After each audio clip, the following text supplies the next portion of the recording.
Tudo bem, pessoal? Nós vamos dar continuidade no nosso estudo do livro Diálogo com as Sombras. Este é o nosso 10º encontro, nosso 10º vídeo. E no vídeo anterior a gente adotou uma metodologia diferente na exposição, né? Nós usamos trechos destacados do livro. Nos primeiros 8 vídeos a gente fez a leitura integral, foi lendo e comentando. E no vídeo anterior a gente resolveu testar, tratar apenas dos principais pontos para permitir uma maior fluidez do estudo e também para otimizar tempo e nós focarmos naquilo que é interessante, porque a nossa sensação e os retornos que nos chegaram foi de que o que nós conversamos até aqui já tinha auxiliado bastante, já tinha colocado aí o espectro de estudos, né? O que nós precisamos saber de mais importante. Então agora realmente é o caso de irmos aprofundando nas temáticas. E em razão disso nós fomos destacando previamente algumas partes do livro. Nós estamos na primeira parte do livro, que trata do grupo, o grupo espírita, a formação de um grupo e a forma de condução. No encontro passado nós estávamos falando sobre os membros, a atuação de cada um dos membros nesse processo de gestação de um grupo. E a pauta do encontro de hoje ela diz respeito ao local e horário da reunião mediúnica. Isso porque estamos dando sequência no livro. Foi assim que o autor distribuiu na hora de fazer a sua exposição. Então, aqui os apontamentos que eu deixei para nós continuarmos. Próximos itens dizem respeito ao local e horário da reunião mediúnica. Inicialmente aborda a conveniência ou inconveniência e a segurança ou insegurança de realizar uma reunião mediúnica no ambiente doméstico, ou seja, em casa. E sobre isso, sobre uma reunião mediúnica, se convém, se não convém, ele traz ali para a época que em alguns casos poderia acontecer, estava tudo bem, isso caberia. No nosso entender, hoje, já não achamos que isso é prudente, que é correto. Muitas décadas se passaram e os lares já não são hoje em dia como eram antigamente, os vínculos familiares, acho que está tudo muito diferente. E a própria espiritualidade, muita coisa evoluiu e foi se aprimorando, assim como em todas as ciências, tudo foi se especializando, também o contato mediúnico está muito mais especializado. Então não dá para fazer a mesma coisa que se faz uma reunião mediúnica, fazer com segurança dentro de casa. Dentro de casa a gente faz oração, evangelho no lar, mas reunião mediúnica deixamos para o espaço onde esse intercâmbio ele é programado, ele é protegido e ele é desejado, que é em um centro. Mas eu gostei da ressalva que o autor coloca, então vamos ler a ressalva a respeito da reunião mediúnica. Por outro lado, e isto vai dito com bastante pesar, nem todos os centros oferecem condições ideais para o difícil trabalho da desobsessão. Pode haver casos em que o ambiente psíquico de uma instituição esteja sob a influência de rivalidades, disputas internas, questões de ordem material ou financeira, desorientações ou práticas que a doutrina espírita não endossa e até mesmo condena formalmente. Até aqui nos encontros anteriores, nós falamos muito de que o nosso papel é não atrapalhar a espiritualidade. A gente estuda, procura se desenvolver, procura se autoconhecer, realizar nossas meditações, refletir, procura ouvir a opinião dos amigos ali, dos companheiros de grupo, sobre como que a gente está agindo. E isso tudo é para nos dar condições de a gente atrapalhar menos o ambiente da reunião mediúnica. E aqui as coisas que o autor trouxe, né? Ambiente psíquico, desde que não esteja sob influência de rivalidades, disputas internas, questões de ordem material, ou seja, tudo questões nossas, humanas. E o bom andamento ou não de um centro, ele está justamente nisso, no quanto o grupo consegue se harmonizar, o quanto as pessoas conseguem deixar de lado as suas questões interiores, né? Porque as pessoas reclamam muito e é aquela coisa, uma falta de um condicionamento, de uma educação mesmo, de enxergar apenas o que está faltando ou apenas enxergar as deficiências. Então nós temos ali um leque de bênçãos, de possibilidades, de realizações, de trabalhos que vão acontecendo, mas o olhar de uma ou outra pessoa, e geralmente essas pessoas não conseguem permanecer por muito tempo em um grupo, o olhar vai estar sempre no problema, naquilo que está faltando, e acaba fomentando a discussão, a desavença e a discórdia na casa. E aí vai afetando o clima mental de todo mundo e as conexões espirituais vão ficando cada vez mais difíceis. É. Hoje nós temos mais facilidade para abordar exemplos. É como se você quer conectar um Wi-Fi, a gente quer ligar na rede, só que você vai colocando paredes entre o seu aparelho e o roteador, ou de onde vem o sinal. A gente vai erguendo paredes. E isso diminui até o ponto em que inviabiliza a conexão. E a desavença entre as pessoas de um grupo vai erguendo paredes energéticas. Então, chega um ponto em que não é porque a espiritualidade não quer, é porque a gente já não oferece condições para que a coisa aconteça. E aí, quem se acerca das faculdades mediúnicas são espíritos com outras propostas. Então, a discórdia entre membros, ela é o ponto de partida para que a coisa descambe, para que um centro vá se perdendo. Mas tudo se dá de maneira muito sutil.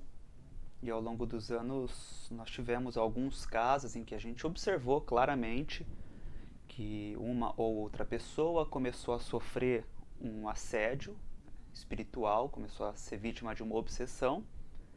E aí a gente tem que ter um cuidado extremo na hora de lidar com isso, porque existe a questão, a famosa palavra que é o melindre, que a pessoa não aceita, não acredita, não concorda que ela está passando por um momento de perturbação, de dificuldade e que eventualmente ela está ali com propósitos de desagregar a casa e exige muito tato. Então a gente tem que ir conduzindo, mas é nesse sentido de que a espiritualidade começa a se acercar. E se o corpo de dirigentes não está atento, vai se infiltrando. E aí que vem a grande questão de quem está à frente de um trabalho realmente procurar com muita honestidade esse mergulho interior e se conhecer e conhecer as dificuldades e fraquezas, porque eventualmente a obsessão ela não vai chegar apenas pela desavença, talvez pelo contrário, pode ser que ela chegue pelas realizações mágicas, suntuosas, pela fama, por qualquer coisa nesse sentido. E tem até um livro bem conhecido chamado Aconteceu na Casa Espírita, que ele comenta isso, um ataque coletivo do plano espiritual mais denso, aí vamos chamar das sombras. E uma das coisas, uma das formas que eles se utilizaram para se infiltrar no centro foi começar a realizar situações que pareciam boas. Então, por próprio acordo entre os espíritos obsessores, eles começaram a se afastar. Então, vamos supor, médium X vai aplicar um passe. Aí aplica o passe e é como se tivesse ocorrido imediatamente uma libertação de tudo. Só que nos bastidores espirituais, as entidades obsessoras, elas programaram esse afastamento. Então, elas saíram, removeram tudo o que havia sido feito e o encarnado recebeu o passe e se sentiu bem. E falou, nossa, esse médium tem as mãos santas, algo nesse sentido, né? Este médium, esta médium tem as mãos santas.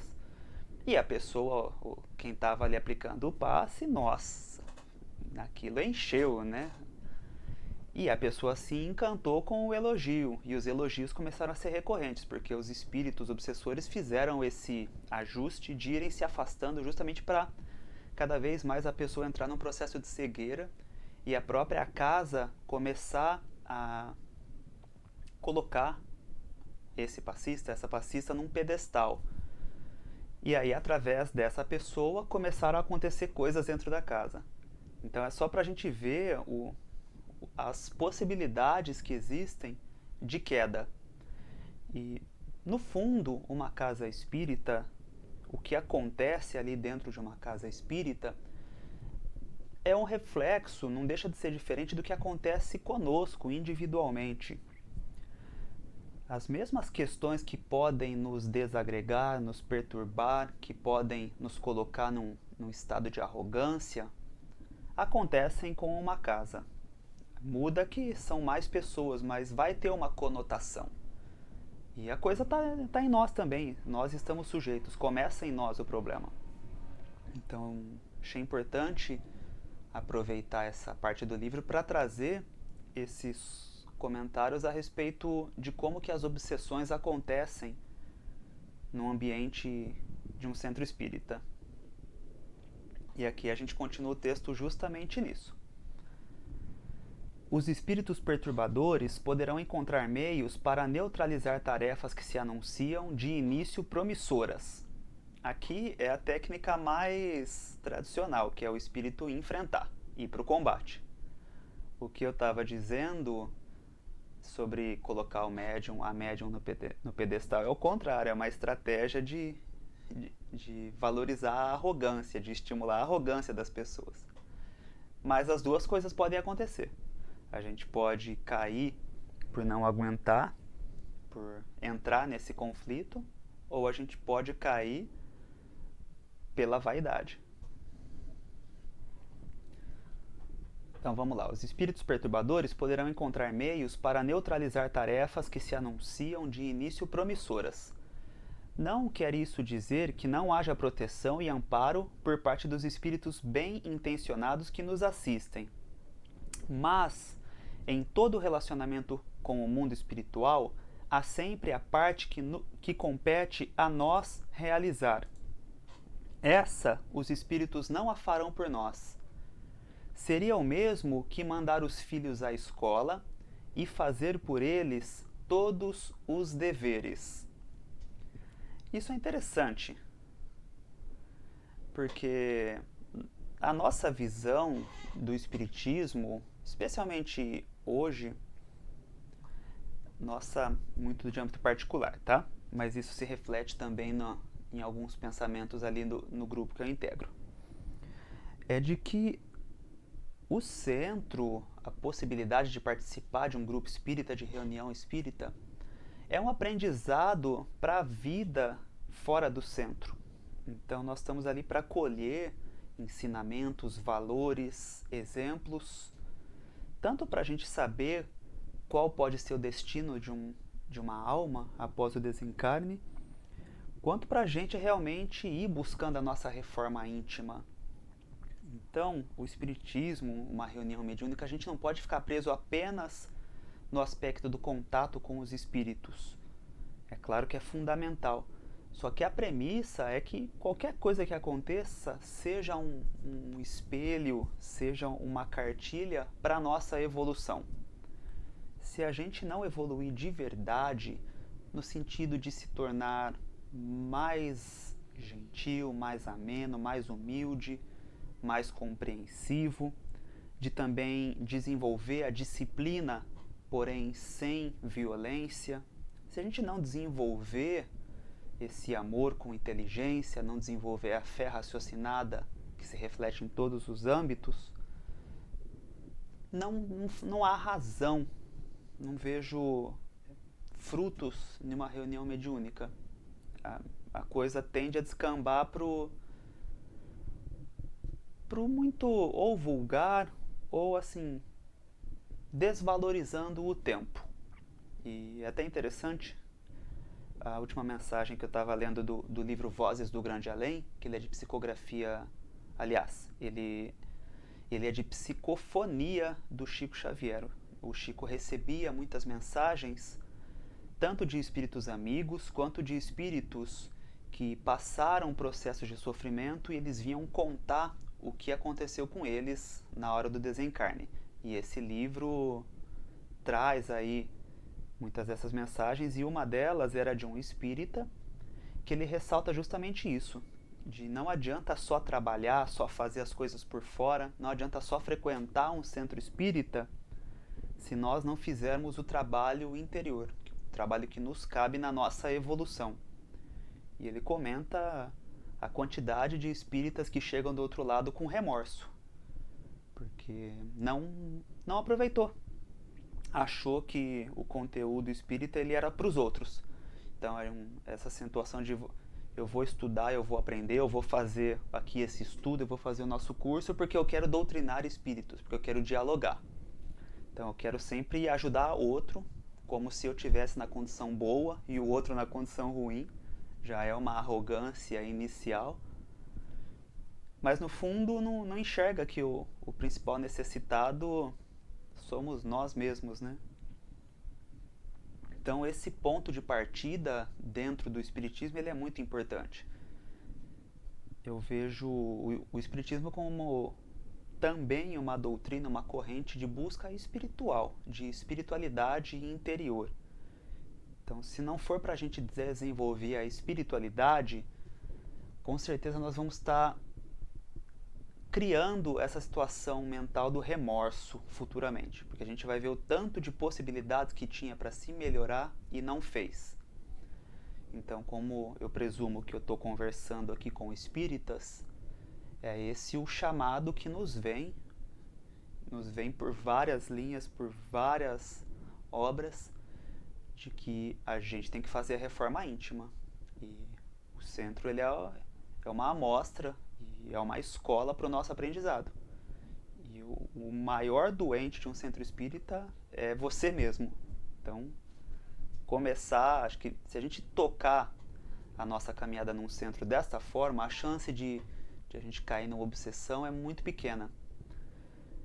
Não quero aqui para deixar espaço para que alguém ache que a autoculpa exacerbada, que isso é ok. Não é. Também ficar se culpando demasiadamente também não vale.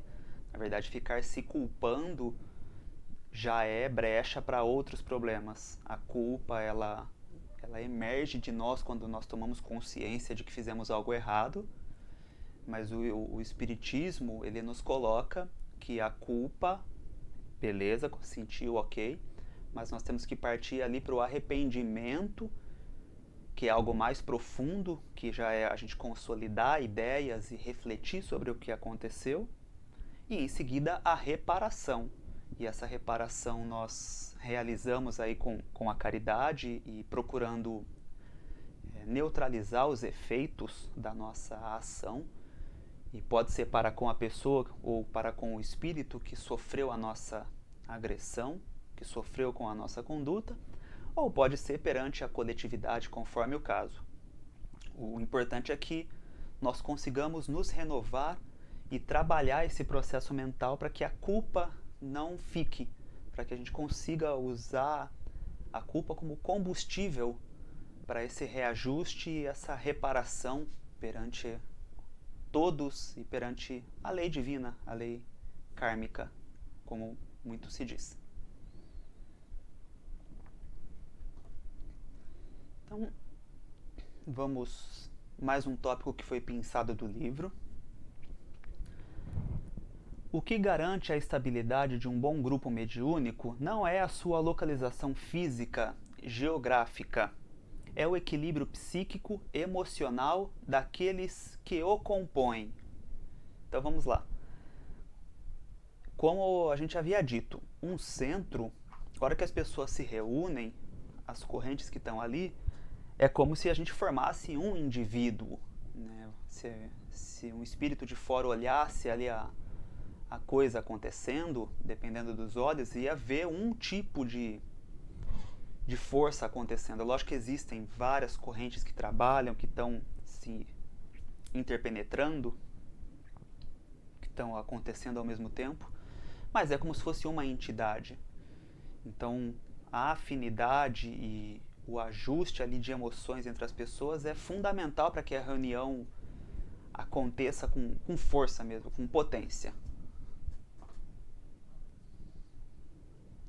Em um ambiente perturbado, no lar ou no centro, qualquer grupo torna-se vulnerável ao assédio constante das vibrações negativas que cercam os seus componentes. Aqui, observações na página 31. A gente pula aqui para a página 33.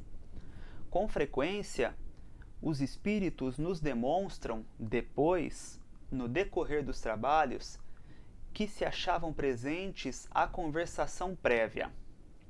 Aqui é o seguinte, o autor está falando sobre a conduta das pessoas, dos encarnados, no dia da reunião, no clima ali da reunião.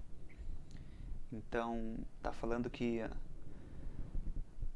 embora as pessoas, grande parte, não tenha a vidência, não veja o que está do outro lado, mas quando você entra ali na casa espírita, você está sendo observado. E além disso, no nosso dia a dia, muitos espíritos vão nos acompanhando, seja para estudar as nossas fraquezas, nossas dificuldades, seja para avaliar se aquilo que nós estamos dizendo em um diálogo, se o nosso coração realmente corresponde com aquilo que nós dissemos.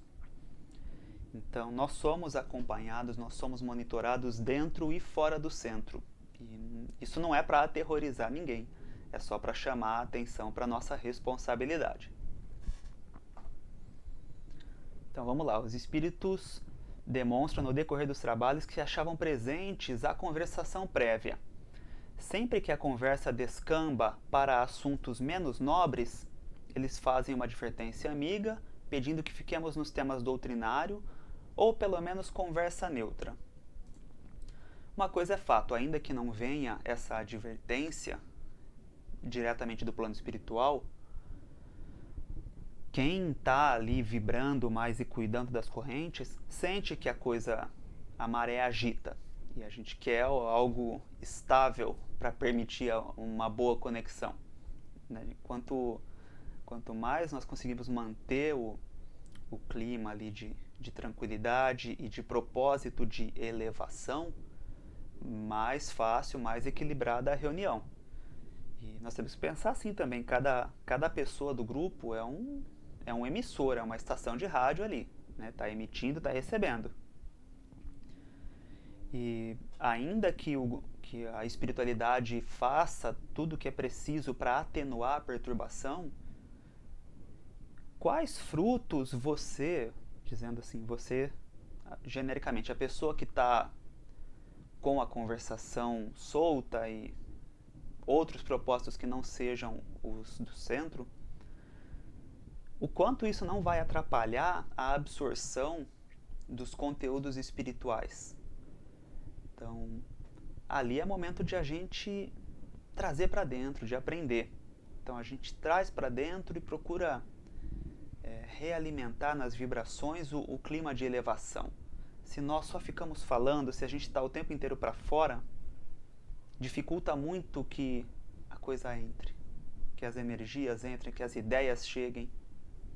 Então é realmente um processo de educação, e vai a educação do pensamento, da concentração, de permitir esvaziar um pouquinho a cabeça, controlar as ideias, a euforia, para que a espiritualidade ache espaço ali para nos empurrar, ajudar um pouquinho. Então, fiz aqui o destaque, avançando no livro. O autor vai puxar aqui a respeito do início da reunião mediúnica. Então, o que ele sugere? Minutos antes de iniciar a sessão, todos se dirigirão em silêncio ao cômodo destinado aos trabalhos e se sentarão em torno da mesa. Vamos lá. Não necessariamente vai ter mesa, e cômodo aqui depende da estrutura da casa. E não vamos fazer essa leitura para uma reunião no ambiente doméstico. Vamos sempre pensar em um centro espírita, um local apropriado.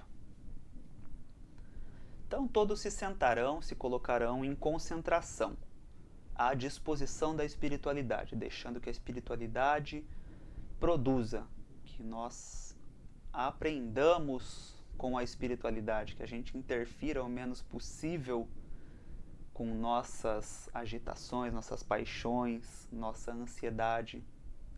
Vamos beber da fonte mais pura.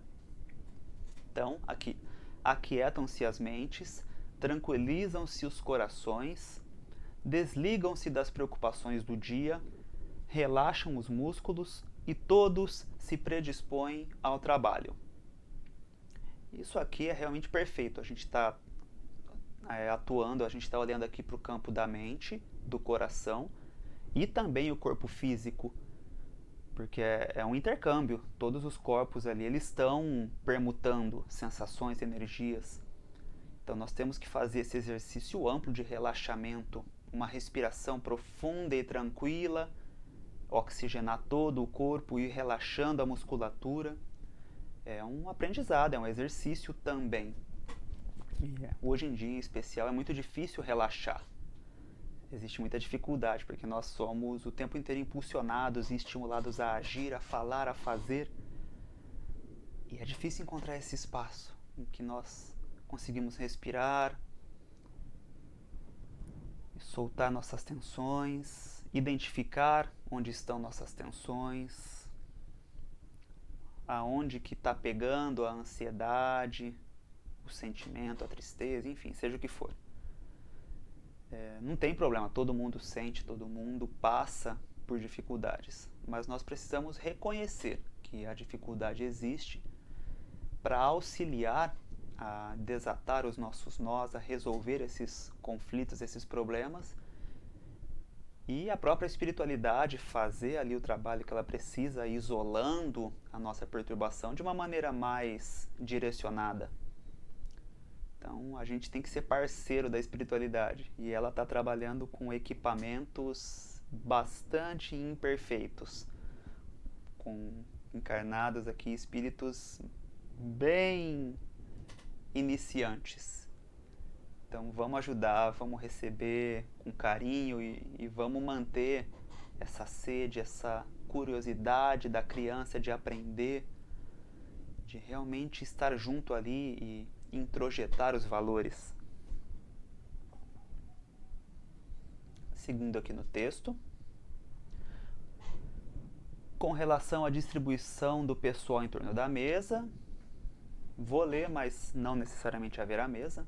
Sempre que possível, o dirigente, no caso, eu apontei aqui que ele estava querendo dizer o dialogador, deve sentar-se de forma a ficar ao lado dos médiuns e não face a face. Eu gostei do fator psicológico que ele vai colocar a respeito disso, de não sentar frente a frente ali com o médium. E não tem propriamente fatores espirituais nisso, tá? A questão é de âmbito psicológico.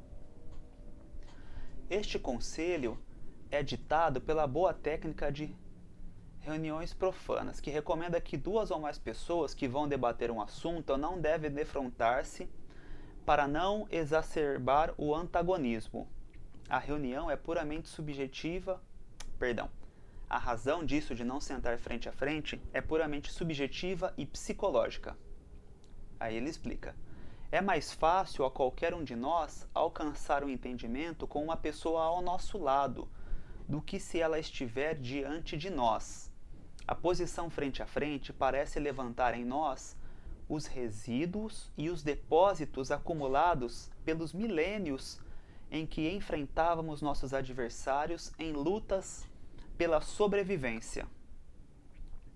No caso das sessões mediúnicas, o objetivo não é disputar uma peleja de vida ou morte, mas dialogar amistosamente com um espírito que está em estado de confusão e desespero, que desejamos despertar para uma realidade que ele se recusa tenazmente a aceitar. Se opomos a sua agressividade à nossa, ou seja, a nossa agressividade, nada conseguiremos.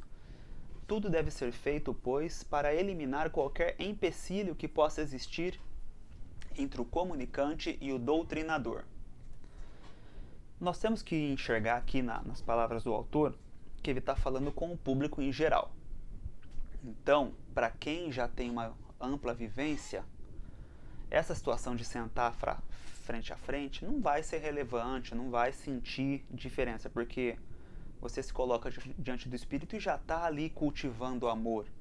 Então, não tem como, o Espírito não vai achar que você está num conflito. Essa recomendação de não sentar frente a frente não é para o Espírito, é para o espírita, é para o trabalhador, para a pessoa que está ali disposta ao diálogo. O Espírito, até aí vai uma questão técnica, que ele não entra no corpo do médium, da médium.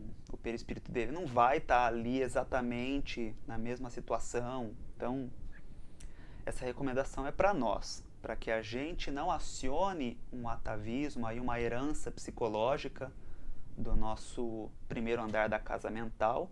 E aí eu faço alusão à obra de André Luiz, o livro No Mundo Maior, capítulo 3, que deve ser estudado por qualquer pessoa, é muito importante, tem muitos materiais. Qualquer pessoa que quer entender um pouquinho sobre a parte psicológica e mental tem que aprofundar nisso. Então a gente não quer que o primeiro andar ele se sobreponha em um diálogo. E o que um espírito vai fazer, tal como as pessoas que nos desafiam no dia a dia fazem, é procurar nos desestabilizar. Primeiro tira a nossa fé, tira ali o nosso estado de sublimação, que é o terceiro andar da casa mental, só que mais propriamente procura nos tirar da razão.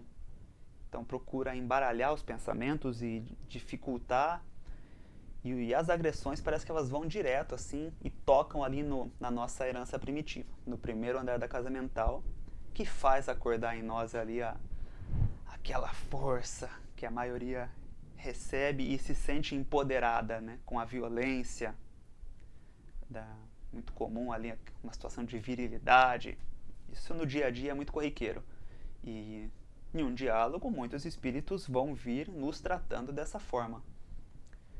Então, como a gente colocou na reunião anterior, o nosso escudo, a nossa proteção é a vibração no campo do amor e da bondade.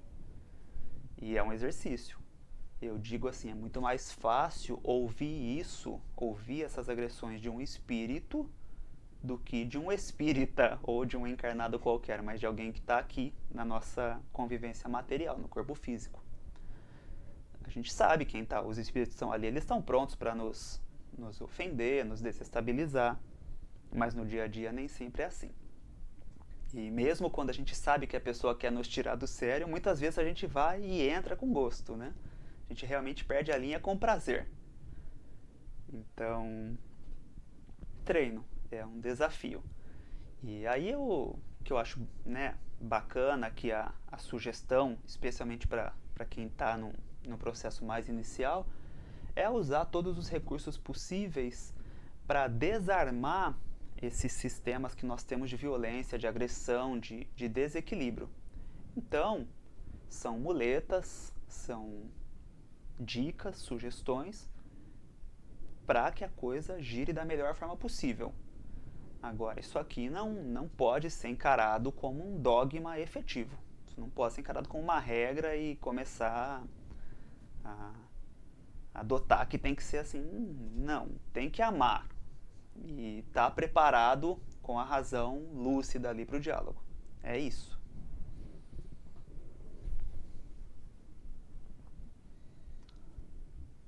Então, passando para um próximo tópico que é um pouco mais longo. Em alguns grupos, o dirigente encarnado dos trabalhos ou o mentor espiritual costuma designar previamente os médiuns que irão atuar, fixando-lhes até o número de espíritos que deverão atender, bem como os médiuns que não deverão dar passividade, ou seja, receber ali a comunicação do espírito. Bem como os médiuns que não deverão dar passividade a nenhum manifestante. Embora se trate de uma posição respeitável e bem intencionada, com o propósito aparente de disciplinar as atividades do grupo, não é recomendável o procedimento. Novamente assim, tive a experiência em um grupo, em um centro grande de estudos, que eles adotam essa métrica na hora de conduzir o trabalho, mas ali eu senti que tem boas razões, sabe? Tem uma certa pertinência, porque não são grupos, é um centro mais focado em estudo, e a coisa é muito nova ainda, são grupos que estão pouco tempo juntos, são turmas, né, de estudo. E ali não tem a mesma afinidade, a mesma harmonia. Então, realmente, essa disciplina, eu entendo que ela cabe, que ela convém. Agora, saindo desse cenário de pessoas, de um grupo que é rotativo, indo aí para realmente uma instituição geralmente menor, como o próprio autor sugere anteriormente, que seja um corpo que está junto, que está para enfrentar, para passar e para aprender tudo junto, eu vou concordar aqui com o que o autor vai trazer de nós não termos essa rigidez, essa métrica de 2 passividades, 3 passividades, X minutos. Não, aí nós estamos colocando um freio que eventualmente a espiritualidade não quer e não precisa. Né? Aí, acho que a gente tem que saber olhar a condição das pessoas. E eu faço questão de trazer isso porque senão quem apenas frequentou o centro, né, o grupo espírita e o centro, que trabalha com essa métrica, se a pessoa só conheceu lá e vai para outro lugar, nós que somos sempre os melhores, a gente vai achar que o outro está errado. E o problema é que geralmente a gente adota uma regra como certeza e a gente fica cego, não tem condição de avaliar, de realmente analisar com um olhar científico, e eu vou dizer com um olhar kardecista, da dúvida, da curiosidade, de buscar as razões. A gente fica cego e simplesmente acha que o outro está errado, que o outro senso está errado, que a condução dos trabalhos estão erradas, enfim. E a gente não pode, a gente tem que manter o espírito kardecista da coisa. Espírito, eu digo, né, o ânimo, o intuito de entender as razões, os porquês e os fundamentos.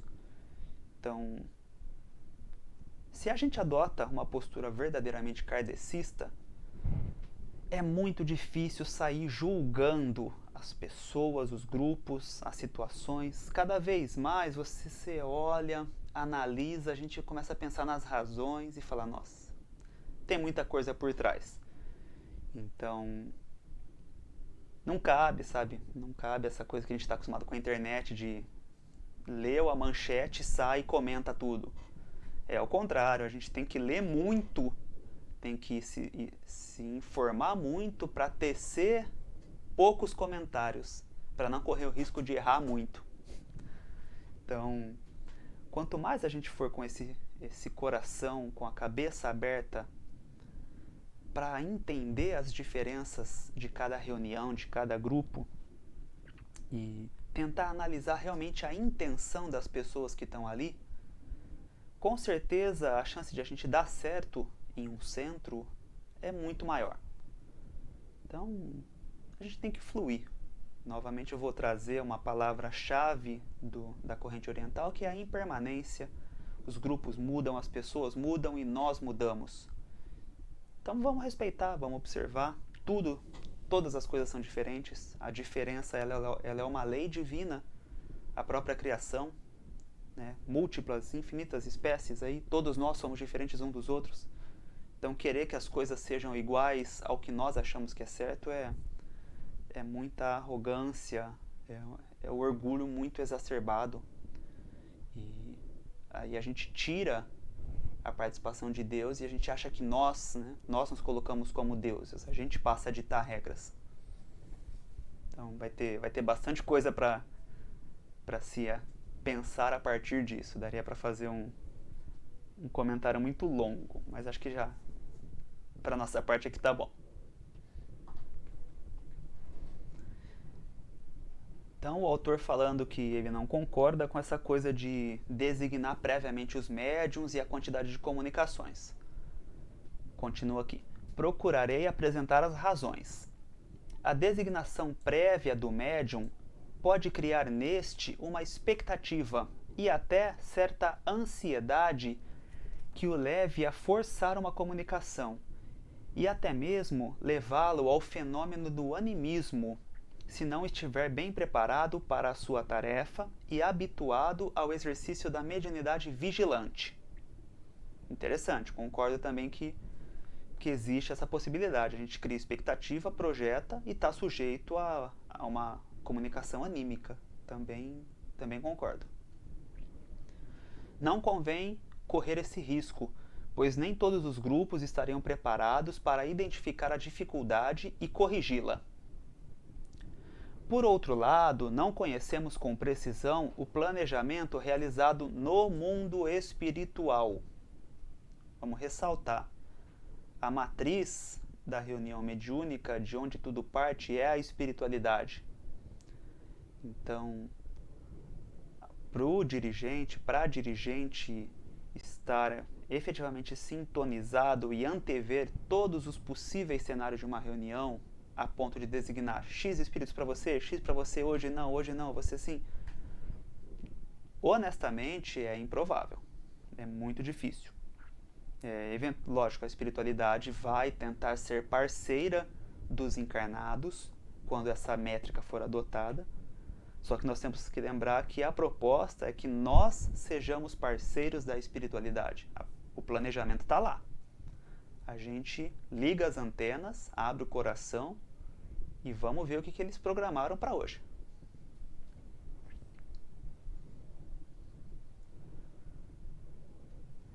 É bem possível que convenha encaminhar primeiro determinado espírito por determinado médium.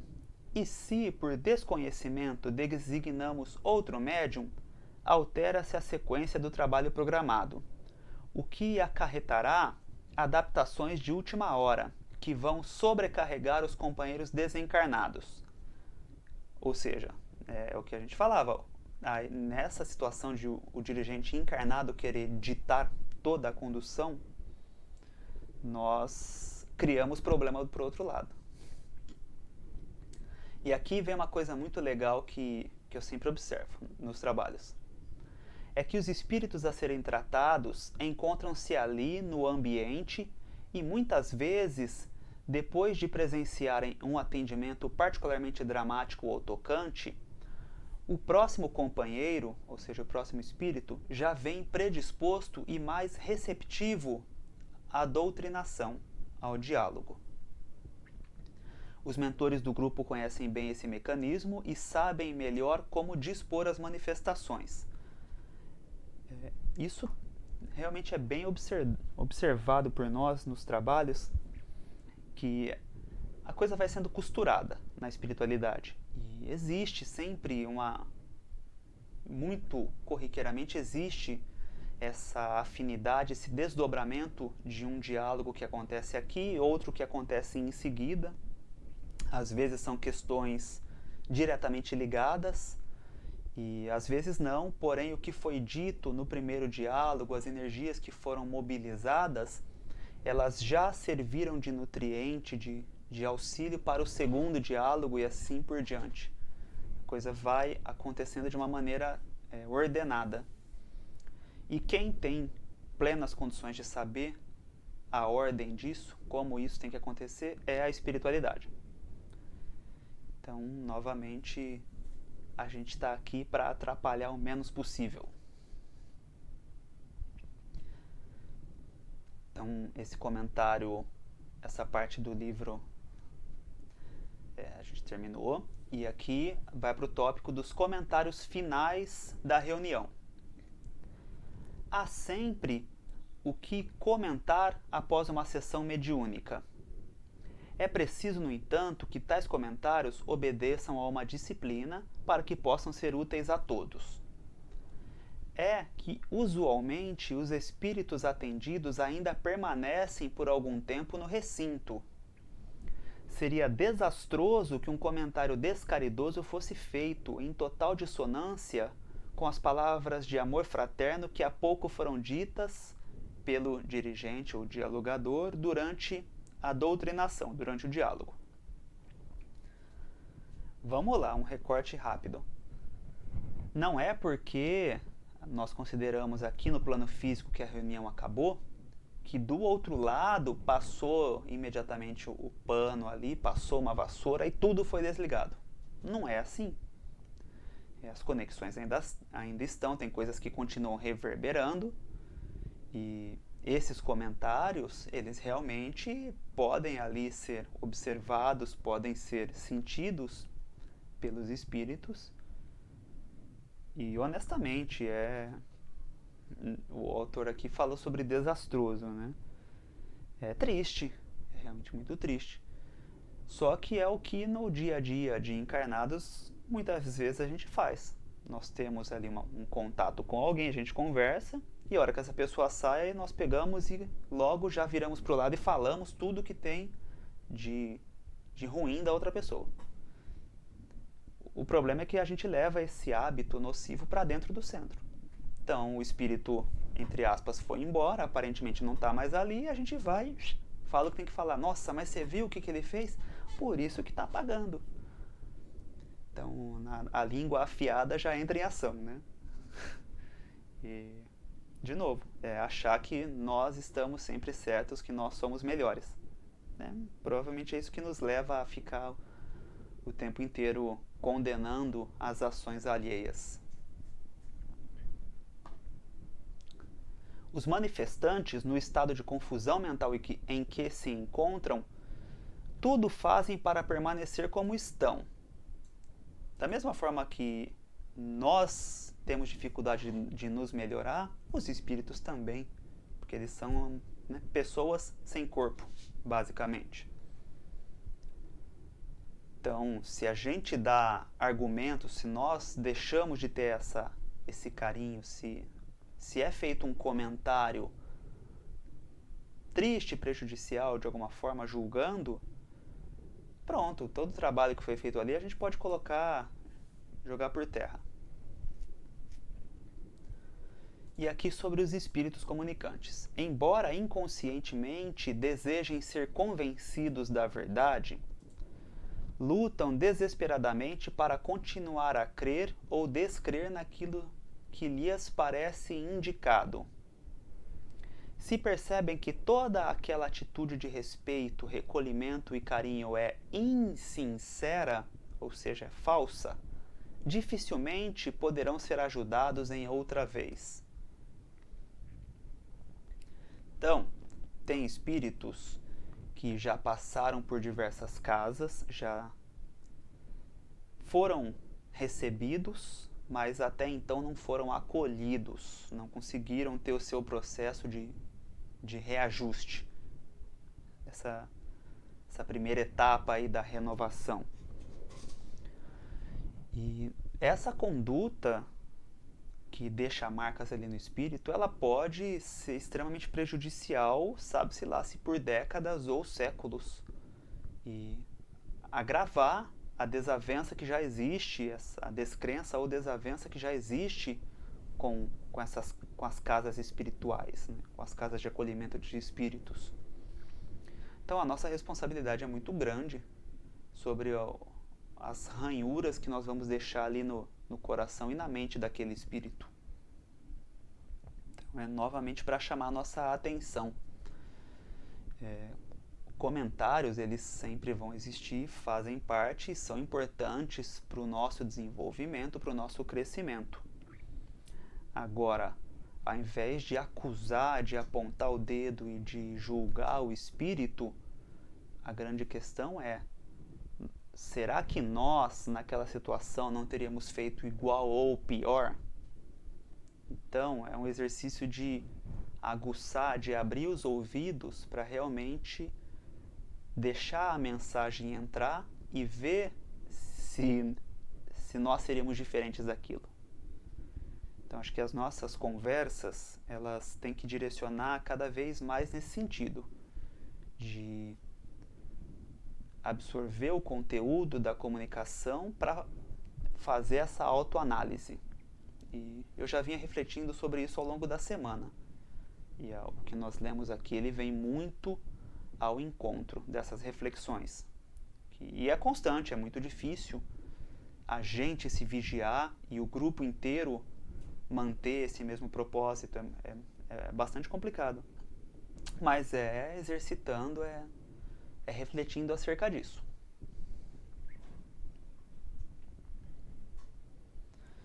Já chegamos em 50 minutos. Considerando que o nosso tempo tem sido de 45, eu vou encerrar esse nosso vídeo. Acredito que deu para avançar mais um pouquinho. E aí nós estamos muito perto de finalizar o capítulo 1 do livro, que é o capítulo O Grupo.